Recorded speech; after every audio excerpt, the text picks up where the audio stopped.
Quand un utilisateur de fruit du démon meurt, son pouvoir réapparaît dans le fruit du démon du même type le plus proche, et son pouvoir est donc de nouveau disponible. Nous avons vu plusieurs aperçus de ces transferts de pouvoir. Le Mera Mera no Mi de Ace qui est passé à Sabo, ou le Gura Gura no Mi de Barbe Blanche à Barbe Noire par exemple. Pourtant, certains pouvoirs ayant appartenu à des personnages maintenant morts ne sont toujours pas réapparus, et n'ont donc pas trouvé de nouveaux utilisateurs. Nous allons, dans cette vidéo, voir quels sont ces fruits du démon, quand vont-ils potentiellement réapparaître, et quel pourrait être leur nouvel utilisateur. Je suis sûr que pendant toute la vidéo, vous allez avoir des meilleures idées que moi concernant les nouveaux utilisateurs des fruits. Et donc si c'est le cas, j'attends vos idées en commentaire, lâchez-vous. Le fruit de l'axolot était le fruit qu'a utilisé César Clown pour créer une arme chimique de destruction massive et donner vie à une masse de gaz toxique qu'il nomma Smiley. Après son explosion, Smiley mourut et l'on vit son fruit réapparaître dans un sac de pommes à proximité. Ce fruit est très intéressant, tout d'abord car son apparition laisse sous-entendre que nous le reverrons de manière quasi sûre au cours de l'œuvre, mais aussi car les pouvoirs d'un tel fruit pourraient être très puissants. En effet, si on s'intéresse à l'animal dont est tiré ce fruit, on remarque que ses caractéristiques principales sont tout d'abord de rester toute sa vie à l'état larvaire et deuxièmement, les axolots sont dotés d'une capacité à régénérer des parties de leur corps et leurs organes assez impressionnantes. On peut même noter que l'axolot est capable de régénérer des parties de son cerveau. Cette capacité semble même avoir été aperçue grâce à la capacité qu'a Smiley à se régénérer après avoir explosé. Cependant, il est compliqué de dire si cette capacité vient de son fruit ou de sa nature de gaz, qui par définition est plus volatile et donc plus apte à se disperser et à se reconstituer. Un personnage qui aurait donc ce pouvoir se verrait sûrement doté d'un facteur régénérateur assez puissant. On peut même théoriser qu'éveiller le fruit pourrait doter son utilisateur d'une régénération quasi instantanée, ce qui en ferait un personnage qui pourrait avoir un corps avec les mêmes propriétés qu'un Logia, tout en gardant un aspect de chair et de sang.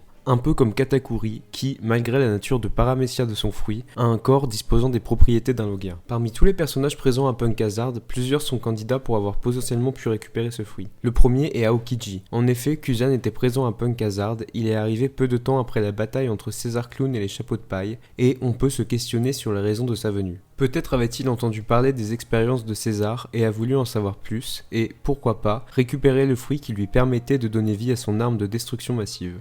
Pourtant, Kuzan a déjà un fruit et ne peut donc pas utiliser celui-ci pour son propre compte. Nous avons appris à la fin de l'arc Dressrosa qu'Aokiji aurait rejoint l'équipage de Barbe Noire, ou au moins lié une alliance avec eux. Peut-être a-t-il utilisé ce fruit comme cadeau d'entrée dans l'équipage pour prouver sa bonne foi, cet équipage étant à la chasse au fruit du démon. Plusieurs membres de l'équipage de Barbe Noire sont des candidats sérieux à ce fruit. Tout d'abord Burgess, qui semblait être à la recherche d'un fruit qui le rendrait encore plus puissant au combat. Ce fruit pourrait donc lui aller parfaitement et combler ses lacunes en lui donnant beaucoup plus de résistance et d'endurance au choc. Avalo Pizarro et Vasco Shot sont aussi des bons candidats pour ce fruit, même si nous en savons moins sur eux et sur leur style de combat que sur Burgess.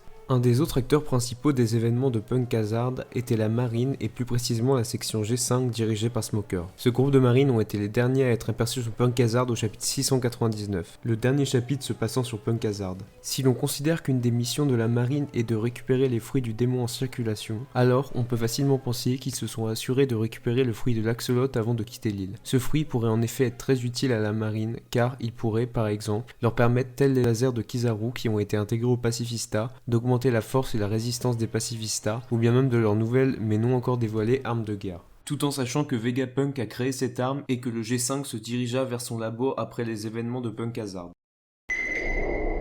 Le Nagi Nagi no Mi, aussi appelé fruit du silence, était la possession de Don Quichotte Rocinante, plus connu sous le nom de Corazon, frère de Doflamingo et mentor de l'eau. Présenté pour la première fois au chapitre 764 et comme son nom l'indique, ce fruit permet à son utilisateur de créer une bulle dont aucun son ne s'échappe. Pour rappel, il y a un peu plus de 13 ans dans l'histoire, Corazon dévoile sa double identité de commandant de la marine à son frère et lui vole l'OP no Mi dans le but de sauver l'eau, alors atteint d'une maladie incurable. Suite à la découverte de cette trahison, Doflamingo exécute Corazon, laissant alors à son fruit la possibilité de se réincarner. Si nous n'avons pour l'instant aucune certitude quant à son nouvel utilisateur, plusieurs pistes sont envisageables. La première est celle de la récupération de ce fruit par la marine. En effet, nous savons que la marine était présente sur l'île au moment des faits et que ce sont eux qui ont découvert le corps sans vie de Corazon. Dans ce contexte et en considérant que ce fruit n'a pas été redistribué entre temps, ce pouvoir pourrait être attribué à Koby, complétant ainsi le parallèle élève-mentor des duos Rocinante Sengoku et Koby Garp. Cependant, d'après moi, Koby n'est pas un candidat sérieux pour l'obtention du fruit du silence, car ce fruit ne coïncide pas avec son ambition de monter les échelons de la marine et a priori de devenir amiral. Tout cela reste pourtant à préciser car nous savons que Kobe est impliqué dans l'unité SWORD et donc dans une branche plus secrète de la marine. Si le personnage continue d'évoluer dans cette section, alors le fruit du silence pourrait être cohérent dans son développement. Ce qui nous amène donc à ma deuxième hypothèse, la récupération du fruit du silence par le Cyberpole et plus précisément le CP0.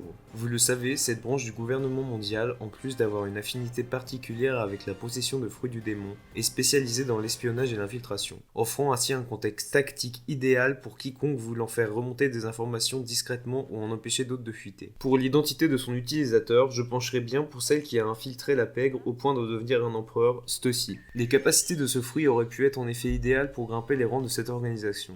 Cependant, d'autres membres encore méconnus de l'organisation pourraient aussi très bien être les possesseurs de ce fruit. Enfin, et pour quitter la marine, le dernier personnage que j'imagine avec ce pouvoir est Koala. En effet, cette recrue de l'armée révolutionnaire a l'air d'être habituée aux missions d'infiltration, comme sur Dressrosa ou à la rêverie. Comme pour le CP0, dans ce contexte, la capacité de rendre muet quelqu'un ou quelque chose comme par enchantement est un atout non négligeable. Et je vois personnellement bien ce fruit chez les révolutionnaires, qui pourraient en faire un usage similaire à celui que pourrait faire le CP0 ou la marine. De plus, la plupart des fruits présents chez les révolutionnaires sont des fruits plus utilitaires que puissants, avec notamment le fruit de Belo Betty permettant de réveiller le potentiel au combat des gens, celui de Karasu servant entre autres de moyen de transport à leur groupe, ou tout simplement celui d'Ivankov qui permet de soigner ou d'atténuer la fatigue de ses coéquipiers. Le fruit du silence rentrerait donc parfaitement dans cette dynamique et pourrait donner un atout non négligeable aux révolutionnaires dans leurs différentes missions. Le fruit de la neige est le deuxième à être remis en circulation à Punk Hazard. Sa dernière propriétaire connue, Monet, la femme des neiges, est poignardée dans le cœur par César Clone, laissant peu de doute sur sa mort. Son fruit, le Yuki Okinomi, procure à son possesseur un pouvoir très intéressant. En plus d'avoir la puissance et la résistance accordées aux Logia, ce fruit est capable, entre autres, de créer des zones de neige comme des murs ou des pièces très solides où enfermer ses adversaires, de tirer des projectiles puissants, provoquer des tempêtes de neige, et peut même affaiblir ses adversaires grâce au froid, comme lors du combat contre Luffy. L'une des théories les plus connues de la communauté au sujet de ce fruit est qu'il serait réapparu sur l'un des mandariniers du Sunny et que Nami, ou bien Carotte en fonction des versions, l'aurait récupéré. Mais malgré le chapitre 987 où il neige sans nuage, ni Carotte ni Nami n'a finalement montré le signe de possession de fruits du démon pendant la bataille d'Onigashima. Cependant, une autre case liée à cette théorie reste encore un mystère. Au chapitre 700, alors que l'équipage est sur le chemin de Dressrosa, ce qui ressemble à des lapins et surtout à une des attaques de Monet est vu dans les vagues sous le Sunny. Cette case sera même mentionnée par un lecteur durant le SBS du tome 71, mais Oda ne fera pas de commentaires sur ça et préférera répondre à la question sur ce qu'aime Mangelo. Pourtant, la publication même de cette question et la mise en lumière de cette case semblent bien montrer qu'un secret se cache derrière tout ça. Je vais laisser cette case de côté pour me concentrer sur un autre personnage étant susceptible d'avoir récupéré ce fruit et de devenir la prochaine femme des neiges. Ce personnage était aussi présent à Punk Hazard lors de la mort de Monet et a même combattu contre elle, Tashigi. Le G5 aurait en effet très bien pu se charger de récupérer le fruit du flocon,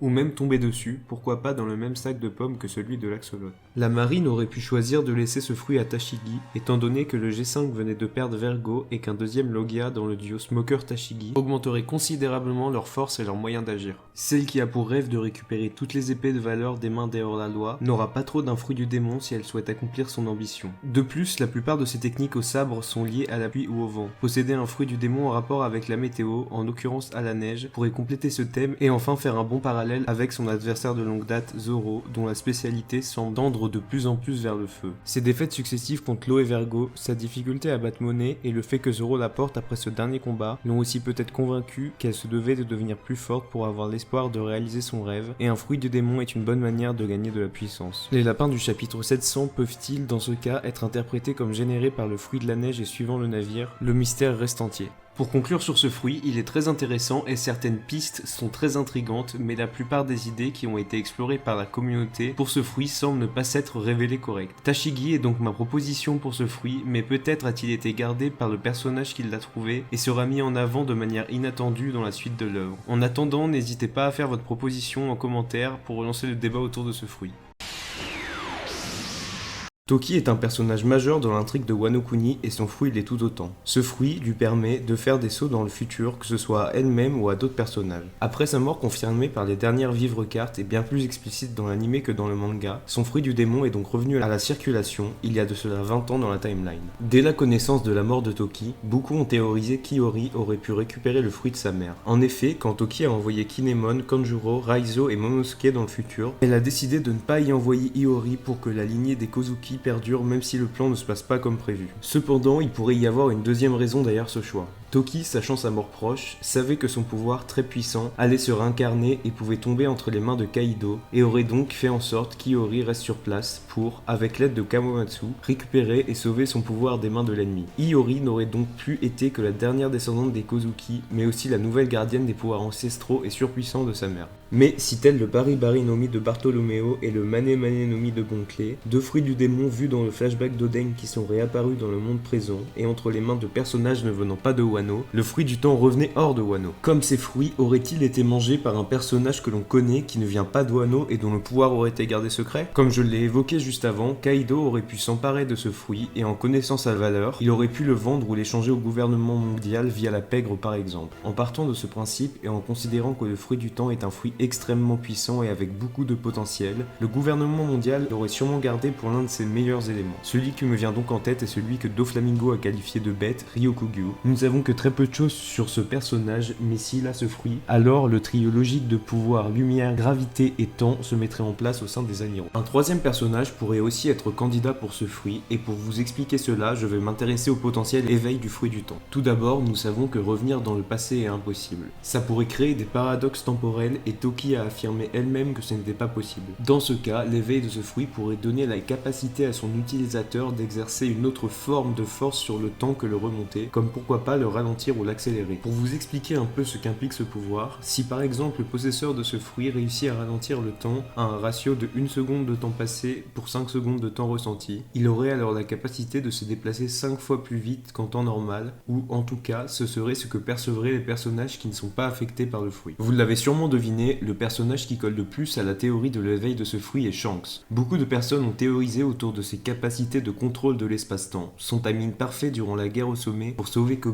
alors qu'il venait de mener une bataille contre Kaido, son infiltration à Marijoise, ou même le meurtre d'un brigand des montagnes par Lukiru au chapitre 1 semblent des exemples de ses capacités à lui et à son équipage de se mouvoir très rapidement et sans que personne ne les remarque. Beaucoup me diront, et à raison, que l'on a vu Shanks dans l'eau lorsqu'il a sauvé Luffy du monstre marin et qu'il ne veut donc pas posséder de fruit du démon. Mais peut-être que s'il a perdu son bras contre un simple monstre marin alors qu'il était déjà un grand pirate, c'est justement car il avait un fruit et était affaibli par la mer à ce moment-là. Il est aussi possible que l'un des membres de son équipage ait mangé le fruit et offre donc cette capacité à tout l'équipage du roux, le fruit pouvant affecter les autres comme Toki nous l'a montré. De plus, si Kaido a récupéré le fruit du temps et l'a échangé au gouvernement mondial par exemple, Shanks aurait très bien pu intercepter le convoi de transport du fruit comme nous l'avons vu au chapitre 1017, ce qui expliquerait comment ce fruit est tombé entre ses mains.